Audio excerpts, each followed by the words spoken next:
Fala pessoal, tudo bem? Seja muito bem-vindo e muito bem-vinda. Você se preocupa com o nosso planeta, com o meio ambiente, com o futuro das próximas gerações? Então você está no lugar certo. Esse daqui é o Videocast, a primeira edição do Videocast, o que nos resta, meio ambiente e sustentabilidade. Mais uma produção da equipe do Jornal da Gazeta. E para esse primeiro episódio, onde vamos discutir os conceitos de sustentabilidade, falar um pouco de natureza, desmatamento, poluição, reciclagem, enfim, problemas e soluções para, como eu disse, um mundo melhor, eu convidei a doutora e professora de Gestão Ambiental da USP, a Silmara Gonçalves Dias. Silmara, muito obrigado pela sua presença. E eu queria começar te perguntando logo sobre essa palavrinha, né? Sustentabilidade, né? Que é um palavrão, na verdade, mas que tá, ao mesmo tempo que está muito em voga, né? Muitas pessoas ainda têm dúvidas, né? Do que ela representa, o que ela abarca, se é só natureza, se é só tecnologia, enfim. Esse conceito hoje, ele pode ser definido de que maneira? Tá. Não, ótima questão, Luciano. Obrigada, prazer estar aqui com vocês. Prazer é nosso. Falar sobre sustentabilidade é falar sobre a vida. Então, se eu fosse resumir em uma palavra, a gente estaria com esse sinônimo, né? Sustentabilidade é a gente pensar na sustentação da nossa vida, né? Enquanto seres humanos, mas também isso abarca todos os seres vivos. Né? Seja desde pensar os animais, a fauna, a floresta... E todos os povos também, né? E todos os povos, né? Então, é algo que é uma perspectiva sistêmica. Sim. Sustentabilidade envolve esse sistema complexo, que é a gente pensar a vida no nosso planeta. Então, se a gente fosse num conceito mais abrangente possível, diz respeito à nossa inter-relação enquanto cidadãos, com a economia, né? Porque a gente consome coisas e usa coisas. Então, existe essa relação com a economia, mas mais ampliado a relação da economia com a sociedade e a relação da sociedade com a natureza ou com o meio ambiente. E a gente precisa entender a questão da sustentabilidade exatamente nesse ordenamento, que a economia é só um fator que está contido numa relação saudável com a sociedade e, igualmente, a sociedade numa relação saudável com toda a natureza que nos cerca. Porque, eu só encerrando essa ideia, a ideia de sustentabilidade quer dizer uma relação... Não existe, né, uma economia sadia numa sociedade doente. Não existe uma sociedade sadia num meio ambiente ou numa biodiversidade doente. Então, essa inter-relação é que a gente precisa orquestrar. Só que o entendimento comum do tema de sustentabilidade, ele tenta buscar o equilíbrio entre sociedade, meio ambiente e economia. Só que todo o nosso pensamento, né, de sociedade moderna coloca a economia na frente. E então a gente inverte as prioridades, porque a economia só poderá ser sustentável, ser sadia e nos servir se ela estiver a serviço da sociedade e também respeitando os limites da natureza. E isso é a nossa grande crise atual. Essa questão da economia que envolve consumo, como você falou, a gente vai explorar daqui a pouquinho, um pouquinho mais, mas quando a gente fala de economia, a gente, claro, está falando de política, né? Porque as duas coisas, além de estarem interligadas, quem toma as decisões econômicas são os políticos. Isso em todas as esferas, né? Municipal, estadual e principalmente a esfera presidencial, né? Que aí sim envolve a discussão diplomática global, né? E eu queria tocar um pouco nessa questão, assim, da questão política, né? Nós estamos hoje, 2023, e ainda estamos, segundo muitos ambientalistas, ainda colhendo os frutos de um retrocesso vivido no governo anterior, no governo federal anterior, quando a gente teve, segundo todos os levantamentos e números disponíveis, aumento no desmatamento, aumento de queimadas na Amazônia, onde o Brasil ficou isolado do mundo na questão diplomática ambiental, o Brasil que era até então um dos porta-vozes, né, desse tema, enfim. Infelizmente, na gestão do ex-presidente Jair Bolsonaro, o Brasil não ficou bem visto no mundo. Isso é praticamente um consenso, não estamos falando de ideologia, e sim de meio ambiente, sim, na questão ambiental. Teve ministro dele envolvido em denúncia, teve a história que a gente lembra do passar a boiada para flexibilizar as regras ambientais. Então, dito tudo isso, eu queria que você fizesse uma análise do quão a gente ainda está sendo prejudicado pelo desmonte que houve nas políticas ambientais nesses últimos 4 anos. Muito interessante, complexo, mas vou tentar aqui fazer de uma forma sintética. O desmonte, ele retrocede talvez uns 20, 30 anos do que o Brasil tinha avançado na sua política ambiental. Então, o Brasil é, para o mundo, algo muito importante nessa discussão, tanto da sustentabilidade quanto da estabilidade climática. E alguns elementos nos colocam como um país estratégico para o mundo, para pensar, né? E o Brasil sempre teve esse respeito enquanto porta-voz, né? Então, o Brasil, nas convenções, sempre é o Brasil que abre as convenções. Então, existe essa liderança. Temos a Amazônia, né? Já é o país que chega com a Amazônia na bagagem. Exato. E a Amazônia, né, isso cientificamente, ela é uma grande reguladora do clima do mundo. Então, por ter a Amazônia e por sermos, né, um país continental que tem importância dessa voz, né, para o mundo, politicamente a gente aproveitava muito bem, né, desse espaço, discutia com bastante liderança, mas realmente nos últimos 4 anos o que a gente assistiu, né, a olhos vivos, vamos dizer, um desmonte em todas as áreas ambientais, que vai desde a preservação da floresta de pé, a questão da poluição de água, a questão dos resíduos, todas essas frentes, né, que são tão importantes para a gente pensar a nossa sustentação de vida, a gente retrocedeu. E por que isso? Porque a natureza, ela é entendida como recursos para a economia, né? Então, para a economia, né? Então, esse pensamento mais liberal na economia, de ter a economia como bandeira de frente, né? Ou seja, o país que vai bem é quando o PIB cresce, independente de como cresceu. Como cresceu. Então, o último governo coloca a economia na frente, né? Numa perspectiva muito desenvolvimentista, mas um desenvolvimentista destruidor dessa natureza. E não desenvolvemos também, né? Não. Quer dizer, o Brasil também não cresceu em PIB, em industrialização, em nada. Nada, né? Então, a gente volta, né, numa perspectiva de olhar para o meio ambiente de forma muito destrutiva, numa visão colonialista até, se posso dizer, que a gente atacou exatamente as nossas grandes riquezas minerais, hidrológicas. Então, são essas nossas super riquezas, né? Inclusive a nossa floresta de pé, que foi atacada, né? E para isso, a gente tinha regras muito bem estruturadas, a gente tem deficiências na implementação, mas a gente tem normativas muito avançadas enquanto regulamentação ambiental, né? Então, o Brasil também sempre foi ponteira, né, de instrumentos de políticas ambientais. Mas isso tudo veio à bancarrota porque há um entendimento que proteger a natureza quer dizer não privilegiar esse modo, né, de desenvolvimento destruidor. Mas ele não é um quase politizar o tema?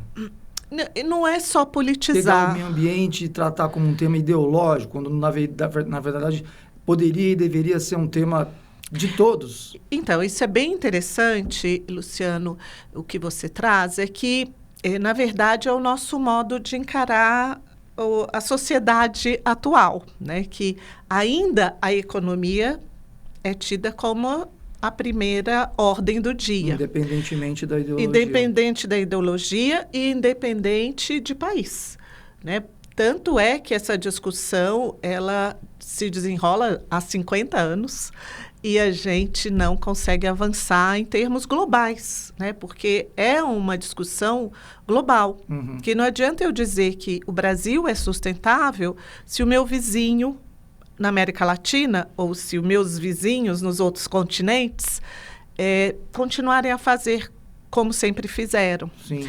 Ou usar os países que ainda têm seus recursos naturais, que normalmente é o que se faz, de caixa forte, vamos dizer assim, desses recursos, enquanto o seu pedacinho está muito bem obrigado em termos de preservação. Sim. Isso, muitos países do norte acabam olhando para a África, para a América Latina, como um grande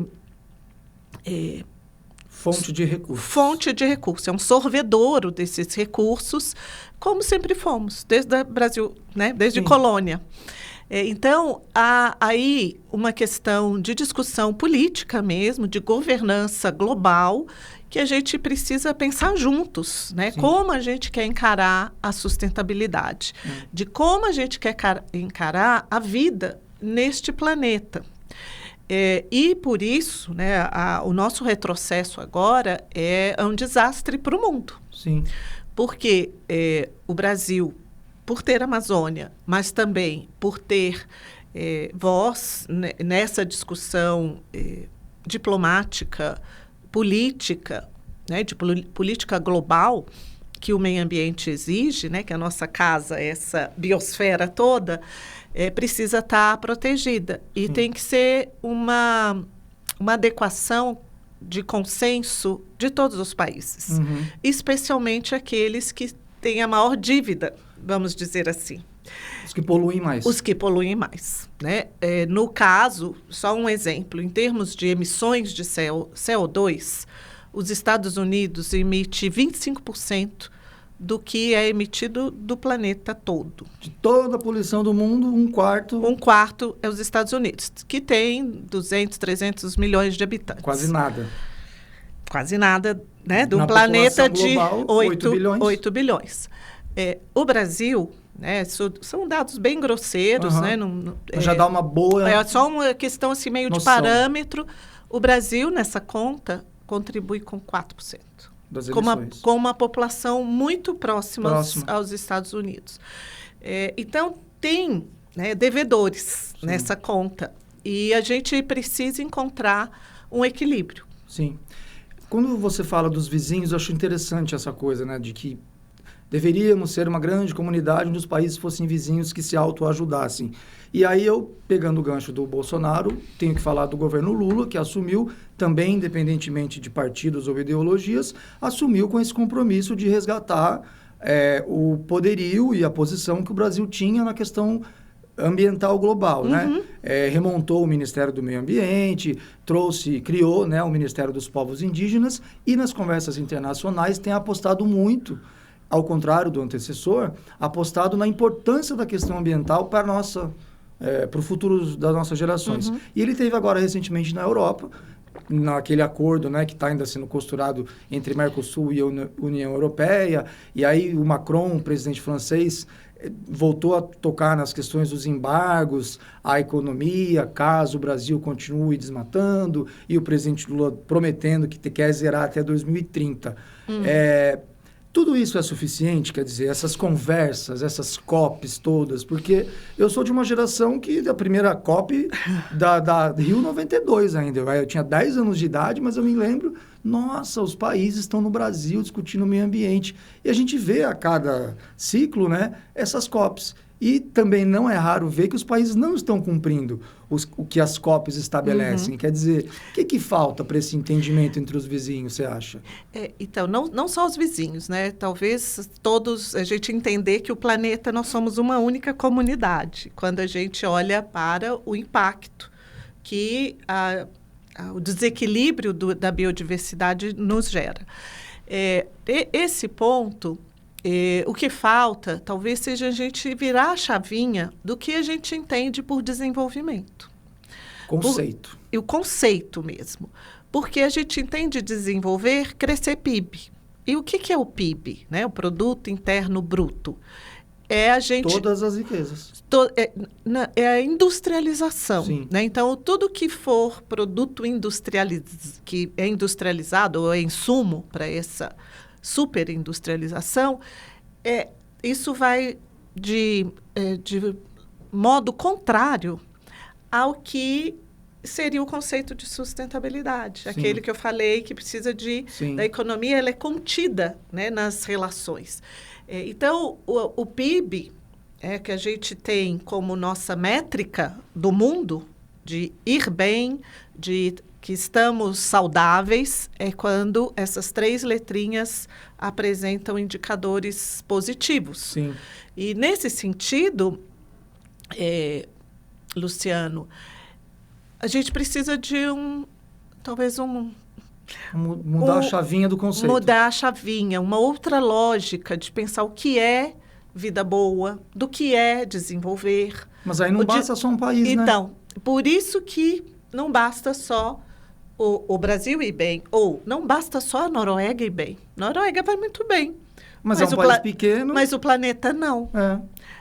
E também não tem condições da gente também construir padrões que todos nós seremos Noruega ou que todos nós seremos Estados Unidos, porque essa homogeneização, né, de pensar todos com a mesma característica de desenvolvimento também talvez é uma distopia, porque não é possível.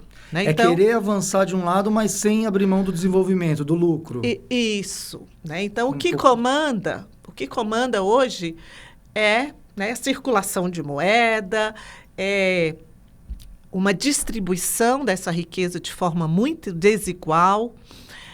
Então, se a gente fosse pensar enquanto uma grande comunidade, não só os países vizinhos fronteiriços, mas como todo o planeta, a gente precisaria de pensar nessa desconstrução, né, desses últimos 200 anos. Sim. Do que é desenvolver, do que é produzir. Produzir para quê? Produzir para quem? Como produzir. E como produzir. Né? Que a tecnologia é importante, mas o mais importante é que a gente dê acesso a todos. Então, falando em números também muito gerais, se a gente tem 8 bilhões de pessoas hoje, habitantes do planeta Terra, a gente chegou numa crise, né, no século XXI, só que essa crise é provocada pelo consumo de 2 a 3 bilhões. A gente pode considerar que de 5 a 6 bilhões de habitantes desse planeta não fazem parte do consumo desenfreado ou da produção que é dedicada a esta pequena parcela, né? Um terço, basicamente, é que está consumindo o que estamos produzindo. Sim. Então, a gente precisa pensar em outra forma de vida boa para todos, como também outra forma de entender a natureza, que ela é implacável, ela é para todos. Então, uma mudança do regime de chuvas, uma mudança do regime do clima na Amazônia, ele interfere no planeta todo. Sim. Uma mudança de aquecimento no mar, né, do fluxo e da temperatura mesmo do oceano, que é o que talvez uma das grandes ameaças que a gente tem mais recente, isso também perturba o clima do mundo inteiro, que vai das geleiras ao regime de chuvas, à sensação de calor e frio. E a gente não é implacável essa natureza. Sim. Nós não temos controle. Você falou de recursos, eu ia falar de consumo, mas eu já vou falar de consumo, mas agora eu vou pegar o gancho para falar de aquecimento, né? Porque também, assim, é outra coisa que tem tudo a ver com essa noção de coletivo que a gente está falando, né? Porque tem a questão fato científico, que é a dependência climática global, né? Que os países estão conectados, ainda que distantes, né?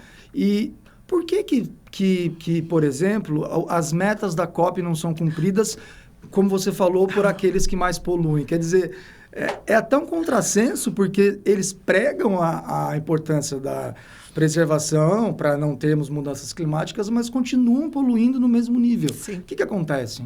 O que acontece é exatamente que esse regime, né, de riqueza está balizado pelo consumo e consome e joga fora, consome e joga fora. A economia hoje ela é movimentada por esses constantes ciclos, né, de constrói produto, consome e joga fora. Em segundos, né? Em segundos. Então, a discussão nas COPs são muito delicadas, especialmente porque esses países que avançaram muito em qualidade, né, de ter coisas, exatamente são eles que teriam que fazer o maior sacrifício, porque os outros nem alcançaram Sim. esse estágio. Então faz sentido o que o presidente Lula disse agora na Europa, na sua avaliação, Sim. de que esses países mais ricos não estão fazendo a parte deles. Exato. Exatamente, né, não participando das discussões ou dos acordos. Então, isso, o sacrifício ou abrir mão, né, a mudança de lógica para os países ricos é muito mais evidente do que, no caso, nós aqui da América Latina, desse canto de cá do Equador. Então, desde 72, essa discussão de que os países que já alcançaram o crescimento e uma certa prosperidade precisam repensar a forma. Sim, que estão e esse conceito é muito complexo, porque muitas vezes, por ter recurso, por ter tecnologia, a gente pensa, não, os países nórdicos, a Europa, vai muito bem. Só que muitos dos regimes, tanto de produção como desse descarte, eles jogam essa sujeira também nos países pobres. Sim. Né? Seja desde extração, né? A gente é só olhar para mineração na América Latina. É algo muito devastador do nosso território. Não, tem aquele deserto de roupas no Chile. E, ao mesmo tempo, também esse descarte. Então, o deserto de roupa é um exemplo, mas a gente está cheio de canteiros, de cemitérios, de coisas na América Latina, na África e na Ásia. Né? A Ásia, por exemplo, é hoje um dos maiores cemitérios de tudo do mundo. Né? Então, virou um grande quintalzão de descarte de produtos que são muito caros para serem tratados na Europa e nos Estados Unidos. Só para você ter uma ideia, a questão dos plásticos, né, que são tão severos agora enquanto poluição por plástico, a grande rota do descarte, mesmo de coleta seletiva da Europa e dos Estados Unidos, elas rumam para a Ásia. Era especialmente a China que recebia, só que a China colocou um basta. Não vamos mais receber plástico. E daí isso virou um grande problema. Isso do recebimento, entre aspas, regular, né? Porque tem aquele descarte irregular, que tem aquela mancha de lixo lá no oceano, que fica lá aquele é só um sintoma. Sim. É só um sintoma, porque a China recebia como insumo até para matéria-prima. Agora ela cessou. Só que eles mudaram para os outros países da própria Ásia. E aí o que acontece? Dando o exemplo do plástico. Esses países ricos, eles não têm indústria de reciclagem, principalmente do plástico, que é uma reciclagem muito difícil. E ela é custosa. É plástico de outros materiais. Fazer plástico de fécula de mandioca, por exemplo. Não. São de origem fóssil. Né? Tá. Então plástico, é de origem que também destrói. Isso. Então, o plástico que a gente tem hoje, que é mundialmente comercializado, é o de origem fóssil. Né? Então, é vindo do petróleo. Então, esses países não têm indústria de reciclagem. Tipo, pensar em economia circular, para tudo que eu consumi na Europa virar outro produto, o plástico não é verdade. Sim. Né? O plástico tem muitas dificuldades de reciclabilidade e é mais barato eu comprar um novo. Por quê? O petróleo, existe subsídio, existe um incremento muito grande da indústria fóssil. Então, Quer dizer, de novo é o dinheiro, né? Veja a contradição, né? Que o petróleo, ele movimenta toda essa nossa lógica. Então, a gente é dependente do petróleo. Sim. Como para fazer essa roda girar, né? Para fazer a economia girar, eu preciso do petróleo porque é tido como energia barata. Sim. A mais barata que já tivemos, para continuar produzindo ao infinito. Só que... Mas não é ao infinito, né? Então, mas essa é a lógica do PIB crescer, sim, crescer, crescer. Esquecemos que tem limites planetários, né? De nitrogênio, de fósforo, de camadas de CO2, enfim. Então, todos esses elementos que compõem e que regulam, né, a questão da nossa casa estão em grande rota de colisão. E o petróleo é que alimenta tudo isso. Sim. Então, alimenta a poluição e alimenta a nossa grande roda de produção em massa, sim, de produtos baratinhos. Sim. Então, aí voltando ao exemplo do plástico. O plástico é uma embalagem das mais baratas. Só que a gente não coloca na conta, e isso que a gente precisa também avançar, qual é o custo deste impacto da poluição do plástico? Qual é o custo do impacto da emissão de gases de uma frota em São Paulo movida a combustíveis fósseis? Sim.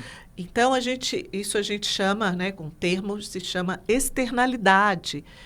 Esta externalidade que eu jogo a conta para o Estado, ele precisa se pagar por quem ganhou lucro com isso. Sim. Ou seja, o produtor precisa colocar no seu preço o custo da poluição. Sim. Agora, é curioso e, ao mesmo tempo, até um pouco revoltante essa questão do lucro, porque, como eu falava, né, é impressionante como o dinheiro sempre está ou por trás de tudo, ou envolto em alguma questão quando a gente está falando disso, né? E eu queria pegar o que você falou do plástico e do lixo em geral, né? Para a gente falar um pouquinho sobre reciclagem, né? Por que o Brasil ainda caminha a passos tão lentos nessa área? Por que reciclamos tão pouco na comparação com outros países? E é curioso que aqui eu fui esses dias numa lojinha aqui da Paulista, super moderna, né? E ao mesmo tempo que você tinha salgadinho feito com plástico que é dito que é reciclado, né? Enfim, a gente nunca sabe se você vê banana sendo vendida numa embalagem de plástico, quer dizer, a banana que já é uma fruta que já tem a casca, né? Então, assim, é um contrassenso diário, assim, sim, que a gente está vivendo, né? Quer dizer, ao mesmo tempo que a gente quer avançar, parece que tem alguém puxando a gente para trás e falando, olha como é confortável, olha como é gostoso você ter praticidade de carregar a banana em vez de você comprar ela in natura, na feira. Sim. Então, assim, por que a gente ainda vive esse dilema? Quer dizer, a reciclagem não avança, porque também tem essa parte da indústria que está lucrando muito com a praticidade, com esse estilo de vida do século XXI? Sim, eu só vou pedir um parêntese para fazer um comentário ainda na outra questão.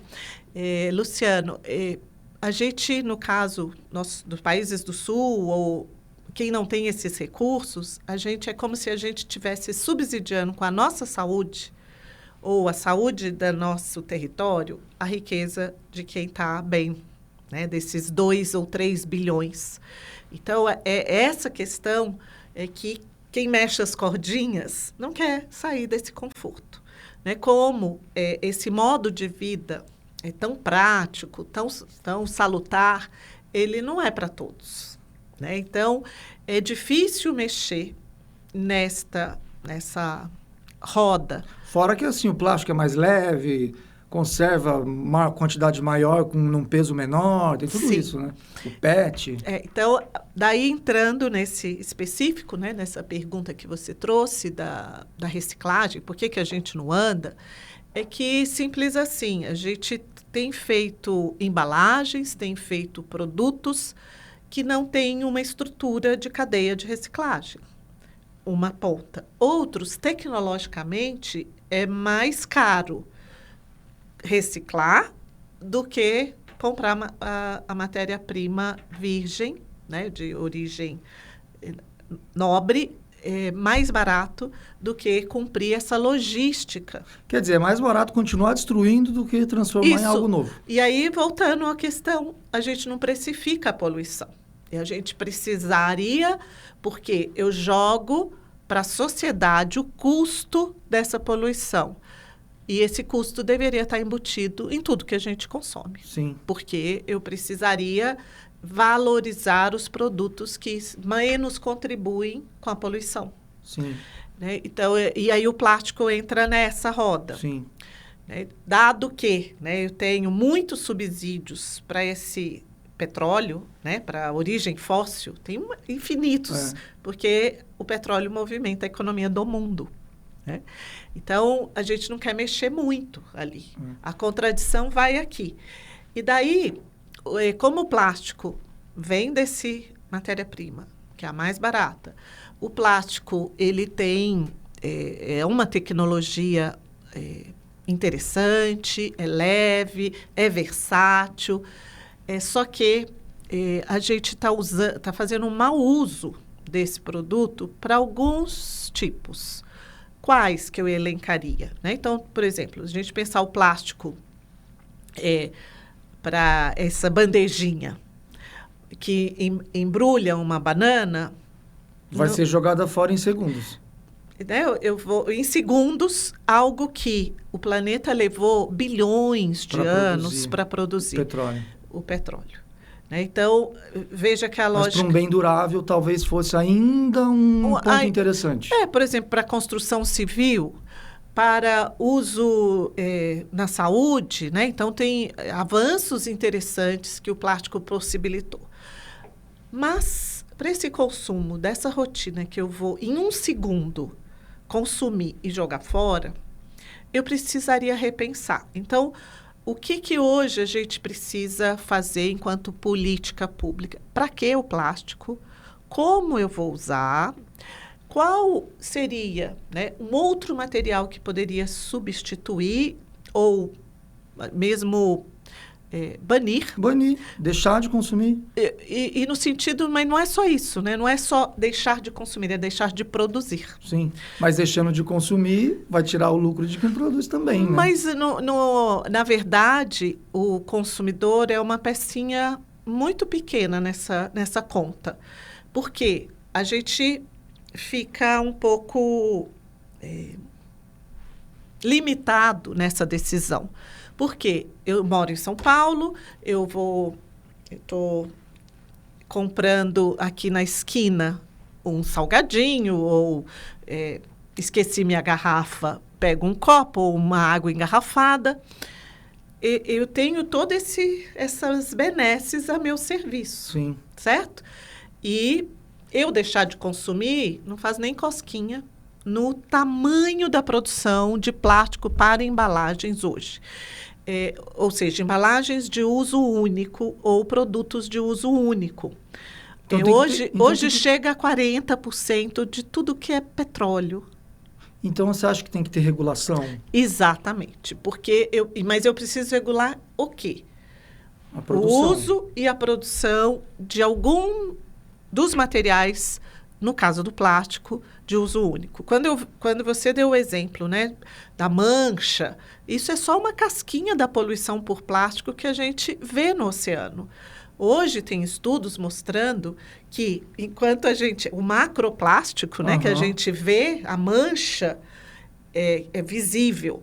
O grande problema é o microplástico e o nanoplástico, que é invisível. Sim. Os nossos olhos não veem. E já estamos até consumindo, né? Consumindo e respirando. Então, hoje já existem estudos, inclusive é uma colega da USP, a professora Thais Mauad, que ano passado encontrou microplástico no pulmão. Nossa. Microplástico no pulmão. O que deduz que estamos respirando? E aí, quando a gente aprofunda os estudos, a gente vê que o nanoplástico ele está aqui disperso. É algo que está a gente não vê, mas ele está aqui.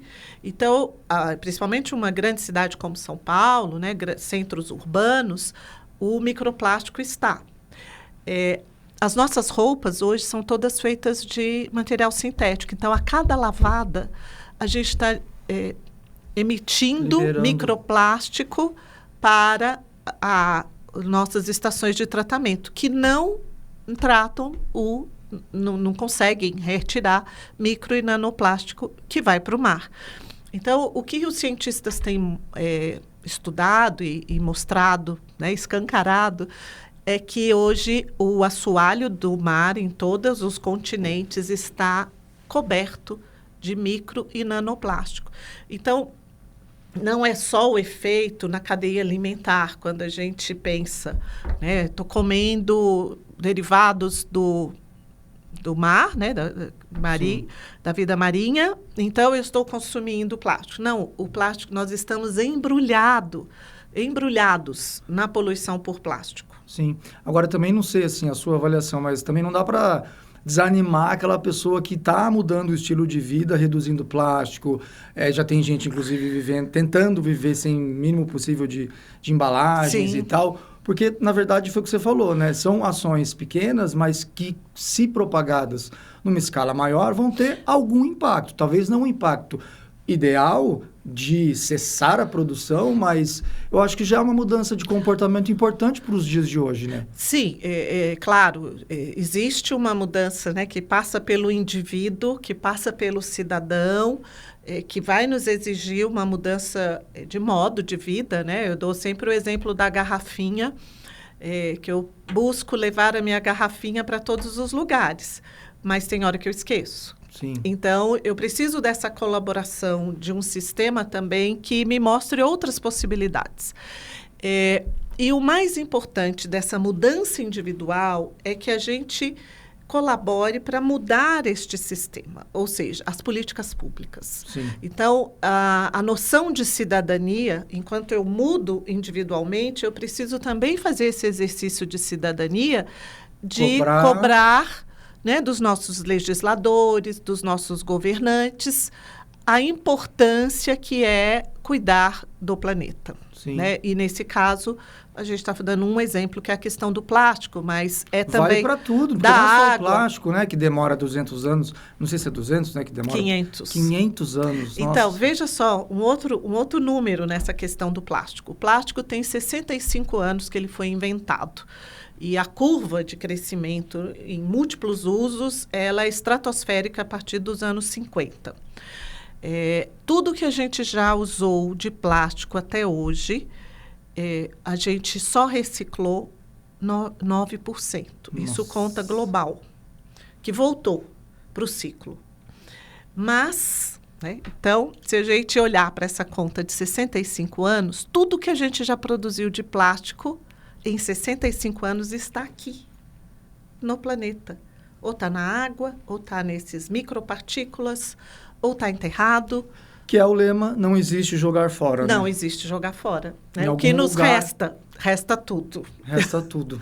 Resta tudo. Porque o plástico é por ser um material persistente, exatamente contrassenso eu fazê-lo de uso único. Ele precisaria ser usado para ciclos mais longos, duradouros, que faz uma lógica, né? É um material que pode ter benefícios, mas não em todos os usos que hoje nós estamos abusando. Sim. E o mais severo disso é que há uma caçada de redução de CO2, de combustíveis. E o que está fazendo essa indústria? Migrando para a produção de plástico. Então, é algo que a gente precisa pensar de novo. Sustentabilidade é sistêmico, é complexo, ela exige uma outra relação entre esses atores, né? No caso, que passa pelo consumo, o cidadão, o Estado em todas as suas esferas e a governança global. Sim. Então, é nessa lógica que a gente precisa se reinventar. E muitas coisas que a gente consome, elas precisam voltar a também fazer parte da nossa rotina. É um exemplo. A gente não sabe mais fazer coisas, a gente só sabe comprar coisas. Então, muitas profissões estão em desuso. Aquela que conserta as coisas, aquela que faz, né? Por exemplo, a costura da roupa, fazíamos. A minha mãe sabia fazer as nossas roupas, eu não sei. Agora, às vezes é mais barato comprar uma nova.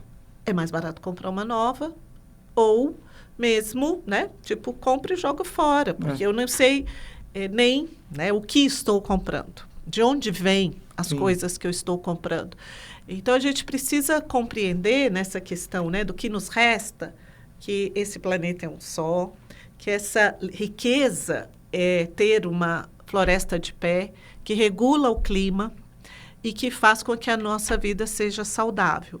Porque o que tem mostrado é que essa cegueira que temos hoje, de não saber de onde vêm nossas coisas e para onde vão nossas coisas, né? Isso estou falando de modo bem genérico, faz com que a gente não se importe com o que acontece na Amazônia, com o que acontece no meio do mar, mas é o nosso consumo aqui em São Paulo, em Londres, na Califórnia, que está fazendo com que o planeta chegue neste estado ou nesse estágio de degradação. Silmara, eu espero que a gente possa ter contribuído para boas reflexões dos nossos ouvintes e dos nossos telespectadores. Agradeço demais a sua presença, adorei o bate-papo.